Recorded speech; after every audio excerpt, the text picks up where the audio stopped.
Samantala, isang Russian vlogger ang inaresto ng mga otoridad matapos mag-viral sa social media dahil sa umunoy pagbabalak na magpakalat ng HIV habang nasa Pilipinas.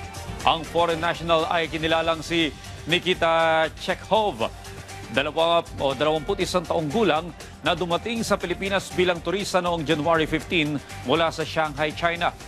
Inaresto siya sa isang condominium unit sa Quezon City. Si Nikita ay nag-upload ng isang rage bait video habang nasa Bonifacio Global City kung saan sinasabi niyang nasa Pilipinas siya para magpakalat ng HIV na nagdulot ng takot sa publiko. Ayon kay BI Commissioner Joel Anthony Viado, alinsunod ito sa direktiba ni Pangulong Ferdinand R. Marcos Jr. na huwag hayaang maging abusado ang mga foreign nationals sa Pilipinas. Agad na inaresto ng BI ang dayuhan at ipadideport din.